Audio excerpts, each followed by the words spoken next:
Yeah, so today I think we are going to look at website optimization and then folder structure. So this is a short note that I did. So we can go through it and look at what is the website optimization and then folder structure. Website optimization and folder structure. So this course is what? A short course introducing to the students to what? To two essential concepts used in professional website development, website optimization, and proper structure. These practices help developers build faster. It helps you to organize and maintain websites. That's what is important. It's not about only building a website, but knows how to organize files, folders, and what? Maintainable websites. All right. So the first topic is what? Website optimization. What is website optimization? It's the process of improving a website so that it loads faster, right? You improve your website so that it what? It loads faster. So that is the first thing that we need to know so that it loads what? Faster. So loads faster is important. You open some website and you see that it's very slow. You understand? So all this website optimization lesson is very important. Secondly, what? Performs better, right? Your website performs better. And then it what? It provides a good user experience. Good user experience. So these three key points are very, very important in website design. Understand? It loads faster, right?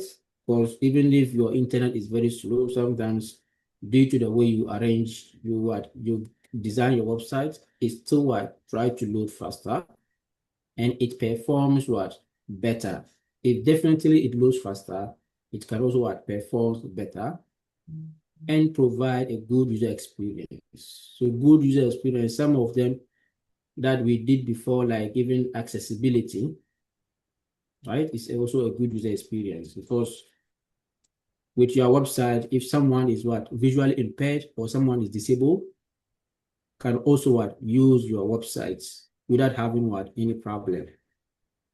Because of the way you arrange it, you use semantic elements throughout your website. To optimize website also rank better in search engines. So if you want your website to rank better in Google, definitely you have to know how to optimize your website. Because all these things, Google engines or search engines look at all these things. And then they rank your website at the top of other. So why optimization is important? As I said, faster website loading speed, right? Faster website loading speed, better user experience, improve what? Search engine optimization ranking, right? Like Google, like Bing search, right? Reduce bandwidth usage, right? And then professional quality websites. I understand. So best practices for the HTML and CSS optimization is, what are they? Use external CSS instead of inline CSS, right? You use external instead of what? Inline CSS. What is the difference between external and inline CSS? Can you tell me? Jana, Can you inline tell me CSS, yeah, okay. inline CSS, we use it inside the HTML. Okay. And then For the external. external is like we form another file and created a CSS file there. And then do what? And And then we'll link it to the what? To the HTML. yeah, and link it to the Okay. HTML. So for you to be able to have a better HTML CSS optimization, it's better to use external CSS instead of inline CSS, right? Okay. Minimize unnecessary HTML elements, right? So that's the best practice. You have to minimize unnecessary HTML elements, right? So maybe you have an element and you go and create the same element inside it. And as a meanwhile, you don't need it. It is just there. So it is unnecessary. Right? The website optimization, always look at all these things and use optimized image, meaning compressed image, right? Use compressed image or optimized image. So always try to use optimized image which is very less in in megabytes or in space in space. So you don't need to use an image which has a size of, let's say, 5 megabytes, right? To make your website become very heavy, and it cannot load faster because it needs to render the image onto the browser. So it will take time for it to load. So sometimes you open a website and you are waiting for an image to load. I understand. So these are all a bad experience. You don't need to do that. You have to get an optimized image, an image which has a lower size. Mostly you have to let your images be in kilobytes, right? When your image goes into megabytes, maybe 1 megabyte, 2 megabyte, three going, it makes your website load heavily. So always try to make your website images optimize. And most of the images which are optimized, you can use JPEG or JPG image, right? But most of the times we tend to use image PNG for logos. Don't use PNGs for maybe header or banner or something like that, because PNG are they are very high and they make the megabyte become very high in space. So sometimes PNG is JPEG is better. And then always, if you have a optimization tool, you can use it to compress all of your images that you are going to use for the website. Then you put it on the website. So sometimes you can go to some places and try to search for images. You say images and then you download it. But when you download the image, after downloading the image, you might see that, for instance, let me give you an example. Let's say I'm going to, okay, let me just open one image here. So for instance, if I have an image here, let me see, okay. Let me take one image here. Let's see, I'm going to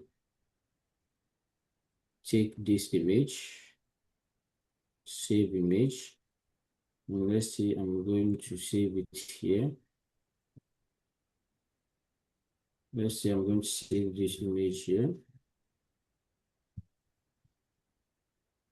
Right? So if I go here, this is the image, right? So when I check the image, how much is the size? Look at the size is 18 kilobytes, right?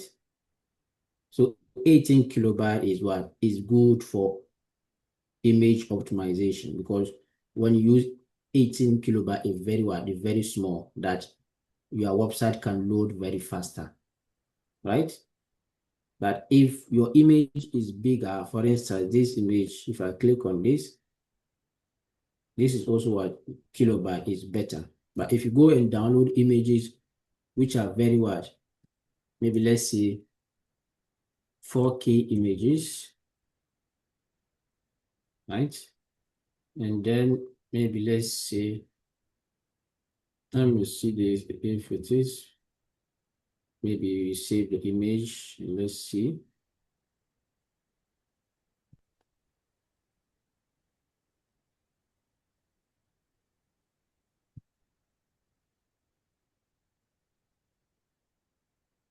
Let's see this image. Let's see 4K. And then we look at the image. This is the image, right? Even this image is also what? 15.7, right? Yeah. So all these images are are in kilobytes. So they are very what? Better in terms of what? Usage into your website. So always try to look at the image. So for instance, if you have an image, always you have to download all the image that you are going to use, prepare all your files before you what? You start building your website. You understand? So for instance, if this one is 15.7 kilobytes, if I have an image converter or image compressor and I want to reduce the size, here it is 15, like 15, right? So if I compress it, it's like I have a one compressor. So I can say convert, and I can convert this image into any format that I want. So I can convert to GIF, BMP, JPEG, PNG, web format. So mostly at times, if you are doing on website design, most of the image format should WebP if you want your website to be web optimized. You understand? Instead of using JPG or PNG, if you have a image converter that you can convert the image, you can just convert it to. So if I click on it, it will convert the image. So you see that now I have PNG and I have the one I converted, WebP, right? Right? So always try as much as possible to make it, but to convert the image. I understand. So this one is very what? Is very less than when you are using something like this, right? So Mm. sometimes it depends on how you look at it. Maybe you said, oh, maybe let me use this, or maybe let me use this. But always look at which one is lesser. So if I try to convert it again, maybe I convert it again, and you say convert to JPEG, right? So now I have JPEG again, which is so I have PNG, WebP, JPEG, right? So whichever you convert, you look at which one is what lesser, and then you can use those ones. You understand? Mm. And then if you think they are what they are bigger, there are a lot of um, this converter or compressor that you can also use. I don't know, like I have it here. So let me see if I have something like this. Understand. So all you can just go and even if you don't have any this thing, any tool to do that, you can go online here and see that you want to add image what compress image compressor online, right? You click on it, Yeah. and when you go, you can choose whichever you want. There are a lot of them, but try them and see which one works for you. So let's see. Let's try this. So immediately you click on it, it will tell you to put the image that you want. So let's say, assuming we are going to use one of these images. So this one is what? Is 15.7 kilobytes. Let's choose this PNG. So if I select this, right, then I come here and said I'm going to select this. This is one is the, which one is the, okay, it's giving me JPEG and PNG. So I look at which one I want to, so this one is 15.7. So let's see if I can compress this again. I click on it and it tells me compress image, right? So if I click on it, it start compressing, then it tells you where the image was. You understand? So now it has compressed. So now I can copy this and I save it. So if I save it and I go back to my website, you see that it cannot what? It says that it has compressed, but let's see, 15.7. Maybe it cannot compress it any furthermore. You understand? Because when the person was uploading it, he compressed it before he uploaded. So compressing become sometimes difficult. But assuming we are going to use different ones, which like for this one is 101 kilobytes, and we try this again, because when you look at your image are now 0% smaller. So it didn't convert. See, 15.7 to the same 15.7. So it means that it couldn't compress it further, right? So you can go on and search for different one. Maybe this. Just try. Most of them are, you have to try them. So I select the image, right? So I look at which image do I want to compress. I look at, say this JPG is like 100 kilobytes. So I click on it. It is there. So now I click on compress.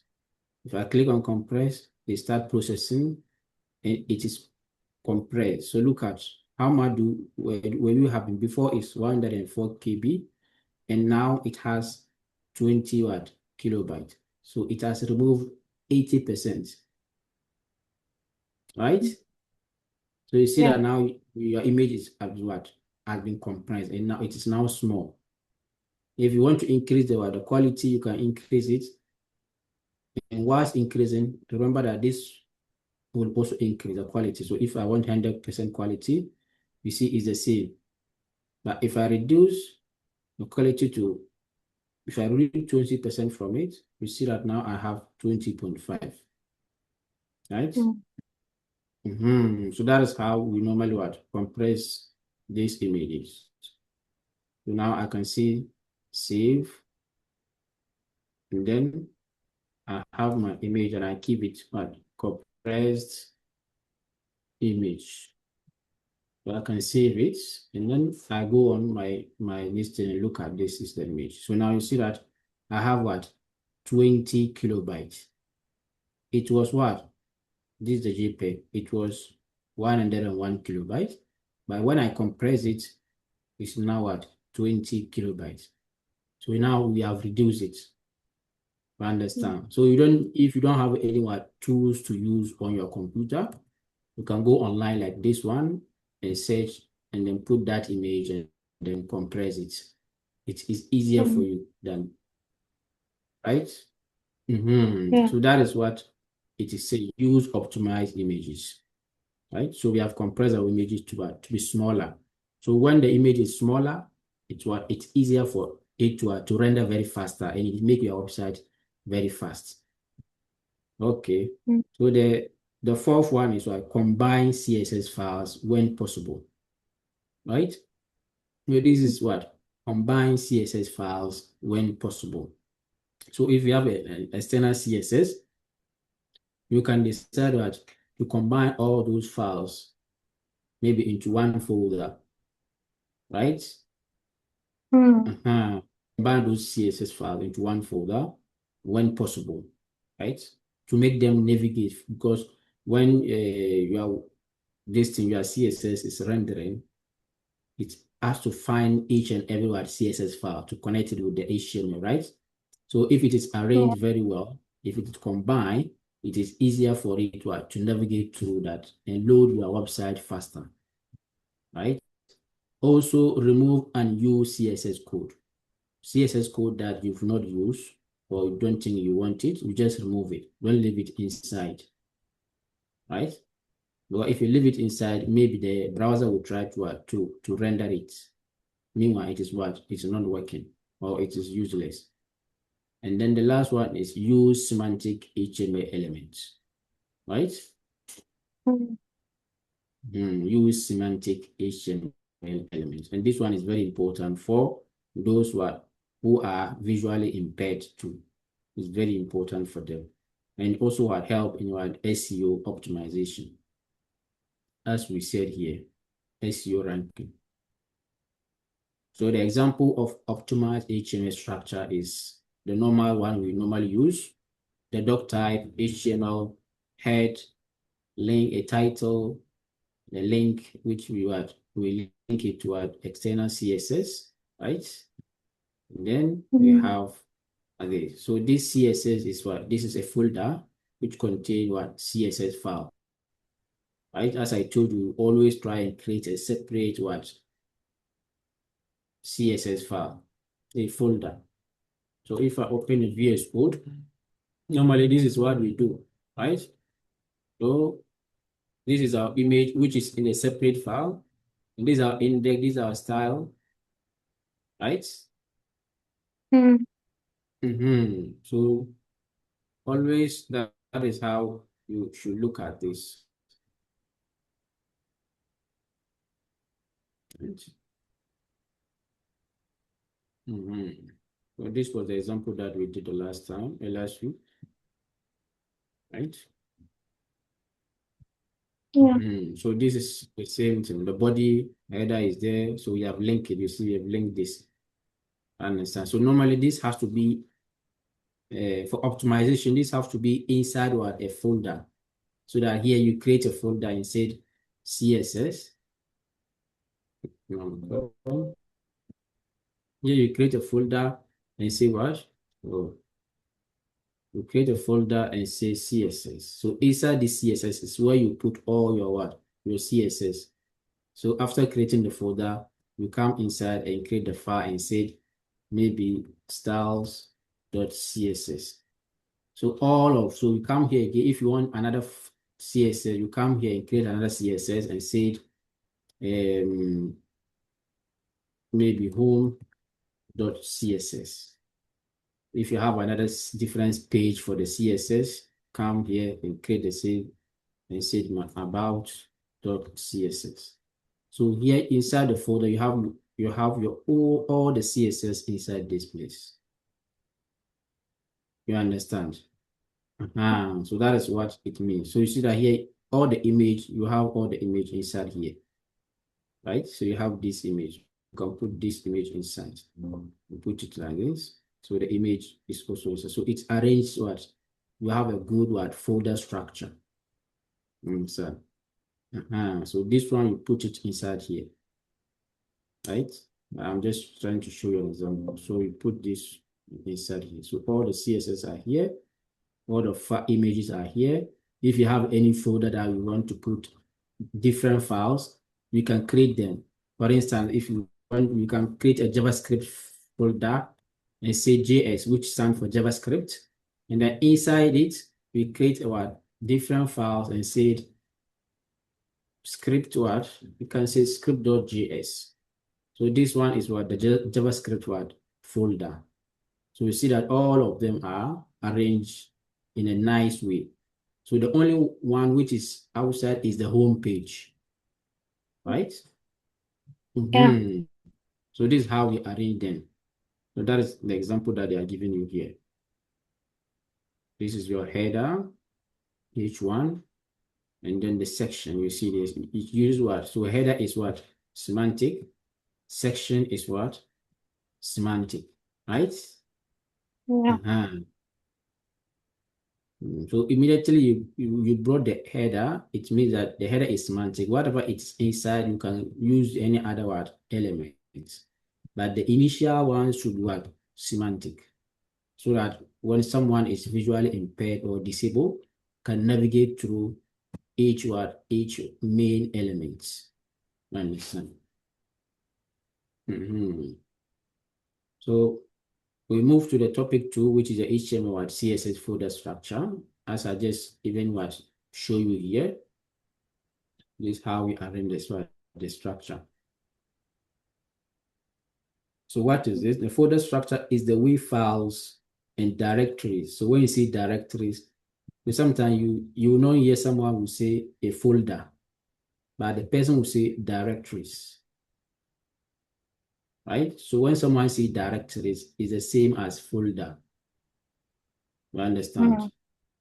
When someone Okay. says directories, or you see someone writing a shortcut of dir, meaning directories. Understand? So it's the same as folders. So the structure, the folder structure is the way files and directories are organized in a web project, right? A good folder structure helps developers manage files easily and maintain project efficiently. Understand? So why the folder structure matters? Why is it important? It is important because it improves project organization. It helps us to organize this. So if you start to build your website and you organize it this way, it makes navigation very easier, because as you grow, you have a lot of files. You understand? So if you don't do all these things as you started, when you build the website and you are coming back, your folder structure will become messy. And you don't remember where you put this kind of files or this folder here. Where did you put it? But if you name it correctly, it knows that, oh, this is the CSS file. So when you are looking for any CSS word files, you just come here in the CSS and look at it there. If an image, you look at it there. Even if you don't, you can even separate this image from an icon. You can come and create a folder and say, this folder contains icons, right? Okay. So this image, you can come here and create a separate and say this contain icons. So this is the folder which can contain all icons. This is an images.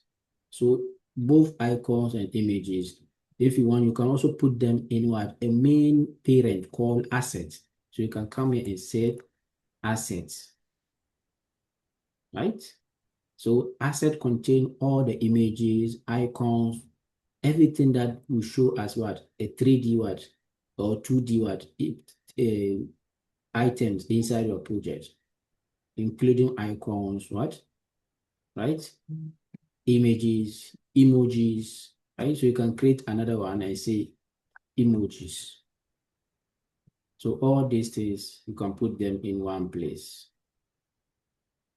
You understand?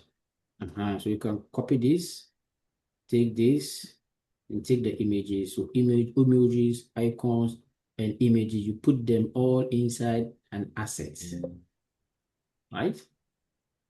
So when someone look at, he wants your image, where did you put the image? You know that asset is the one normally contain all of these things, emojis, icons, images, things like that. You understand? So if you have a different font, even font, you can decide to put them inside the assets. So you can create a separate word folder and put them inside there as font. You understand? So this is how we arrange the folder. It also makes collaboration easier. Understand? So when you are designing the website, it is not only you who are designing it. Assuming you have a team of developers. So when you design something like that, maybe you are in charge of what? Creating the HTML, right? And someone will be there also in charge of looking at your HTML and what? Applying CSS, right?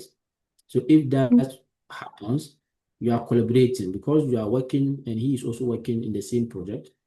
When you do something like this, it helps him to navigate, to know exactly where he can go and what, and change things, or if there is any problem. So he can debug the code and solve any problem, even if you are not there, right? So assuming that I am not there, I created this website and I'm not there, someone who came and took this will easily understand because the folders are arranged very well. He knows that this is the asset, this is CSS, this is JavaScript. Right? So he knows that index page is the home page. So it helps locate files quickly. You can locate the files very quickly, and it keeps assets properly separated. You see the assets. So assets are properly separated. You see this is assets, emojis, icons, images.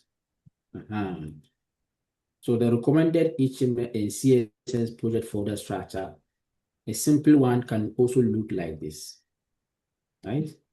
First of all, the project name, like what is the name of the project? So all of these, we can put them inside the project, which is here. The name of the folder is business landing page, right? So here is what project folder. So inside it, we have what? Index.html. We have what? About.html, right? Yeah. And then we have a folder. So this is a CSS folder, like CSS folder. So inside the folder, we have what? Style.css. So style.css. And other CSS what files.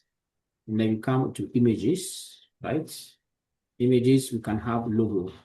So here we've created ours in such a way that it holds all the assets. We come here, images is here, we can go inside and we see our logo, right? Yeah. So then we come here and we have a JavaScript folder. This is also a folder which contains script.js. This is JavaScript folder. Inside it, we have script.js. So that is mostly how we arrange the structure. You understand? So normally, as I told you, the index.html is the home page, meaning main home page of the website. So that is what array it's here, right? CSS contains all the CSS style files. This CSS is contain all the CSS files, right? Then we come here, the images, what stores images used in the websites, and then JavaScript also contain JavaScript files. You understand? So this, I think I already gave you this to do, right? And I think last time you've done it, Yeah. right? Yeah. Because here it says like create a new project folder called my website, right? And then inside it, you create a folder named CSS, as we did. This is a folder named CSS, images, and then here we have image folder, and then we have JavaScript, which is JavaScript, right? Create an index HTML file, which is this one. And then what? Create a style.css file inside the CSS folder. So if you go to the CSS folder, you have style.css. And then what? And then link the CSS file to the HTML file. So we link this style as here, style.css to our external word, CSS, right? In an understanding website, right? The understanding of website optimization and maintaining a clean folder structure are fundamental skills for every web developer. These practices help build professional, scalable, and efficient websites. Understand? So this scalable means later when you want to increase, when your website develops, understand, and you want to increase a lot of what? A lot of files and folders. So this where the scalable comes. And efficient is whereby it helps you to be productive. You understand? You wouldn't waste time because since you already did it at the first place, you created the folder structure in the first place. It helps you when you are building or when you grow to be able to scale and your website will become efficient. You understand? So this is the short note that I created for you. And that is what the website optimization is all about and the folder structure. So I think you already have that knowledge from here where we did the HTML file path. Understand? This is the structure, the project folder that I told you to do. Understand? And then the linking, you link the file to the folder. So in a Can you nutshell, send them? can I send what? Can you send me them? This one or because I shared to you the last time or Not this the other one? one, this one. Oh, okay, I'll share it. Okay. So the end that I want to close with this is this from the HTML, the W3 schools. It also give us extra things about the same optimization. So we look at the CSS. So please focus on the CSS. Understand? So because we talk about how you create the structure here, this is for the HTML, right? So this one is for the how to optimize the CSS. Then what do you have to do? Optimizing CSS, make your website load faster, as I told you, and also run what smoothly, right? Which also result in a better user experience, because most of the times the beautifying the website mostly rely on the CSS. So that is where the user experience is what mostly look at better, because this is where you create your media query, right, to make it responsive. This is where you use the font, right? This is where you use a lot of different properties. So the example it tells you that it said that you have to use simple selectors. Simple selectors. So don't go and use a name, which is what. So bad example is like this. You have a body and you go and use an ID of what now list. You use what UL, which is what list, another list. You go ahead and use what list again, and you have what a link, and you have what dot button, and you have hover. So this one is a bad word, bad selector. You select a lot of what elements, a lot of what IDs, which is very bad. Instead of that, just select what a simple ones, because we know that we are targeting this. Then it's easier you select here, because bringing a doesn't make sense since you already have this button. You are hovering it. Understand? So you just target the button only, dot button, and hover it. Understand? So when someone hover on the button, the color will change to what? The background color will change to blue.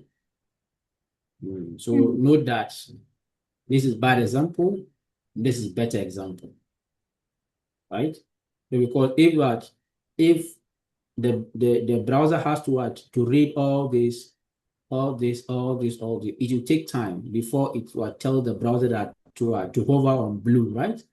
But if we just target this, when the browser comes, you just know that, oh, this is what you're talking about, and it will render this one very fast and smooth. Avoid universal selector for styler like this one. But this one, most of people normally does it, but it's what they're saying you should avoid it, right? But it's saying that not strictly necessary. Understand? Because the selector normally affects every element and can slow down page rendering.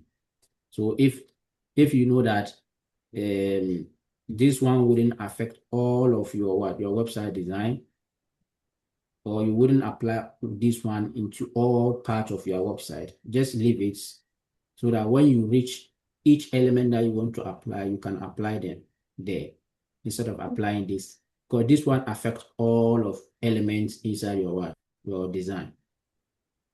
So, avoid inline styles, right? We said it.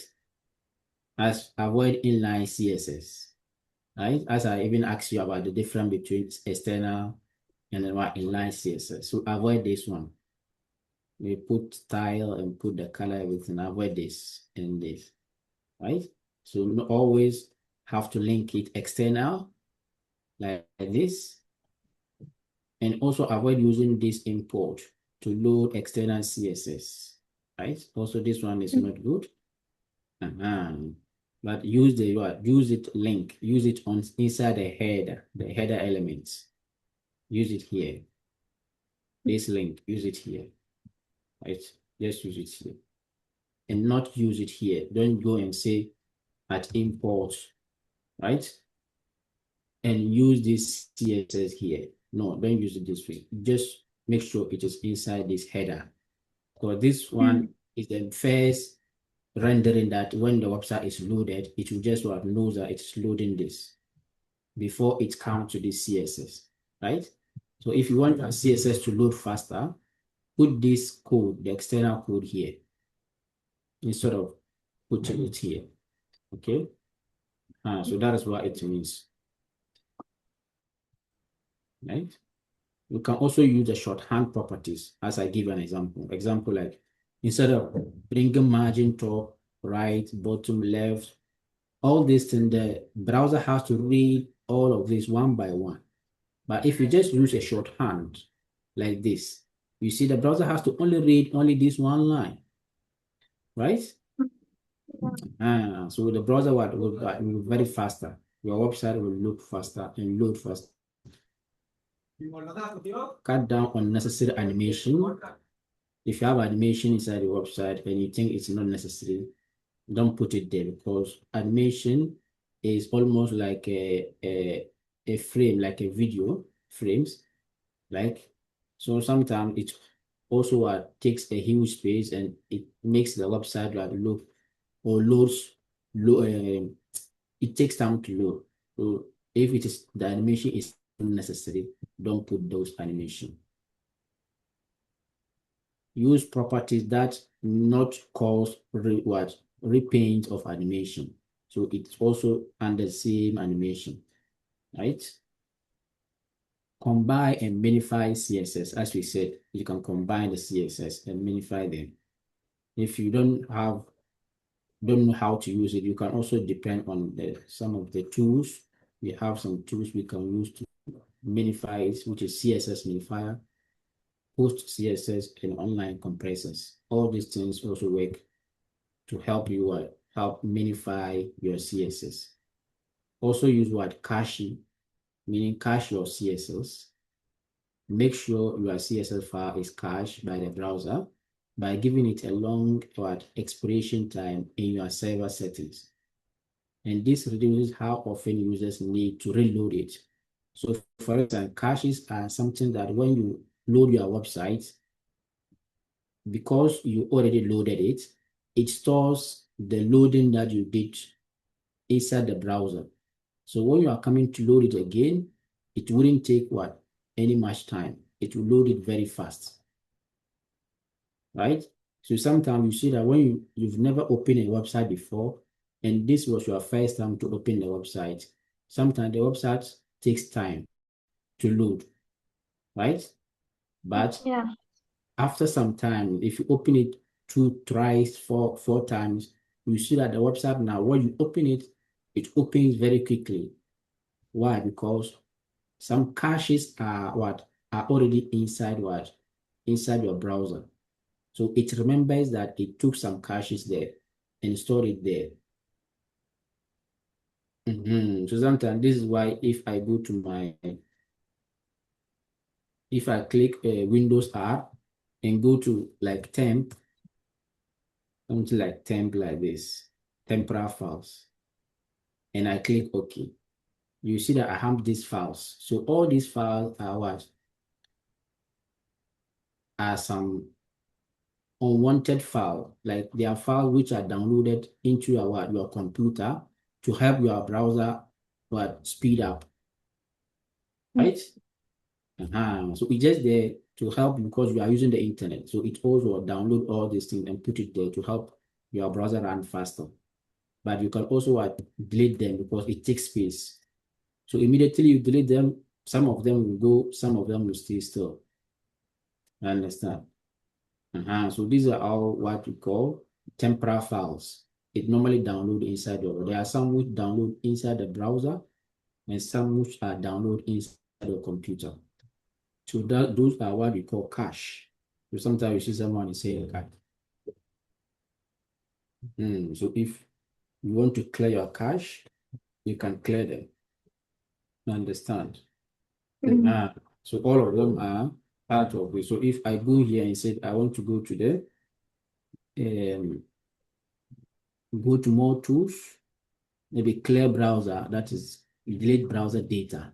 And this is what normally the cache is there. So if I click delete browser data, it gives me like the browsing history, understand, cookies and other site data. You see what cache, image, and files, right?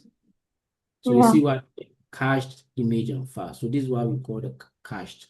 So you see that it has have around 200 megabytes of cache there. So if I don't want them, I'll just delete them, all of them. But these ones, mostly it contains your sign in and cookies. You understand? So cookies are also it looks like it's also like a cache. You understand? Which help website to load faster. So sometimes if you clear all this, if I click it and delete it, it will sign me out of all the website that I registered. You understand? So when I come into the website, I have to sign in again. But if I don't clear this one will always remain. And like if I go to my inbox, it will still be there. Even if I go back and come back and say gmail.com, if I go back to Gmail, I can still go to my Gmail account. You can still go back to my Gmail account. You see that I don't need to sign in again, right? But if I come here and I click on here, cookies and other sign data, and I click delete, when I go here and I refresh it, it will sign me out. I have to log in my password and enter my email before I can enter here. So that is what this one is there. So they are all like caches, browsing history. All of them are look like. So this one is download histories. And so sometimes, most times, if you can just untick this one, but the others you can leave it and delete them. So it will delete all the website that you visited before, any history that is there, it will delete all of them. You understand? So that is what the cache means. Understand? Right? So the summary is keep selector short and simple, avoid layout trashing operation, use efficient animation techniques, and use external minified and cache style sheets. So that is about the CSS optimization. You understand? And the file part, as I told you, we already done it. And in this thing is the same thing that we did it before. So you can go and look at it. It's the same thing. It shows you how to set the file part correctly. You understand? So a file part describes the location of a file in a website folder structure. They are used when linking to external files, right? Yeah. Like web pages, images, style sheet, and JavaScript, right? So absolute file paths, and we have relative file paths. I explained all this the last time, right? Yeah. So an absolute file path is the full URL to a file. So this URL you see to a file, which is JPEG. And what the relative file path is what? Is a path which pointing to the file relative to the current page. So as we did before, so here our relative file is what? Is our image, for instance. This image is our relative file, all the assets. If you link it, so if I link this CSS to this CSS become our relative what? Path or relative link, right? If I go outside externally and find an image and put it there, it becomes what? An absolute. You understand? So it also tells you that it is better to always use the relative file part than using the external one or the absolute file part. You understand? So all of these are the same thing. So best practice is that it is best practice to use what? Relative file paths, if possible. You understand? So it's best practice to use file paths, relative file path, if possible. Why do you think that relative is best? Because it's easier, because if you go outside and pick an image and put it here, when the website of that person has a problem with that image, your website will also have a problem, right? If you already have your image here and you use it, which is relative, like the way we use this image here, and we use it, this is our own image. So our old image will not ever have problem because we already have it in our folders, right? We can Yeah. always use it at any time we want. But if you go outside somewhere and take an image which is absolute, and maybe the website of that person ran down, your image will also run down. So that's why it tells using relative part is the best. Because when using relative part, your web page will not be bound to your current base URL. All links will work on your own computer, meaning localhost, as well as your current public domain and your future public domains. You understand? So this is all what I have for you for the optimization. I will share with you this PDF, and you also go through it. So it just was an instruction. Whenever you are designing a website, you have to follow all those instructions in order to make your website have a good optimization, and it also depends on the folder structure. So I think this one is just like a normal repetition of what we did before. So you already have that idea. I think I will leave it for today, and then if possible, on Wednesday you look at cross-browser compatibility and debugging. But this one is normally like when you run into a problem, what you should do, go online, search for it, look at some other people's what they've done before. You understand? So these are all like something like a direction to do what when you run into a problem, what should you do? And then the final one is just after you've designed your website, right? Like the one I'm telling you to design. If you manage to design it, we are going to put it online, right? So to put it online is what we call deployment, right? To put your website online. That is simply what we call deployment.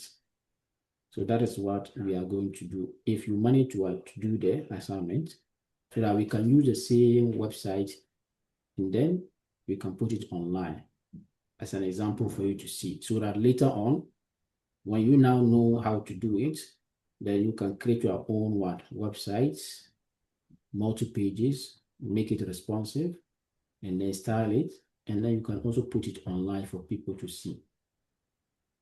You understand? Like the one we did the last time, as I put it on the what you call I used the one I show you with my CV, if you remember, the one we show you on the guitar, right? The one I showed you the last time on my CV one, where I did show you example. So if it's like because of time, okay, I'll just leave it there for when we come there, I will just show you how we do the deployments. You understand? We have the one we do for free, and we have the one we pay. But for a beginner or for starter, we have some free ones that we can use to deploy the normal static website. And when you talk about static website like HTML, CSS, and JavaScript, those are static website that you can do. It doesn't contain any backend. You understand? It's just a front end that we have, and with like some small pages, maybe one page. You understand? We can do that, and then I'll see you on Wednesday if possible. Okay, thank you. Okay, okay. Bye. Bye bye.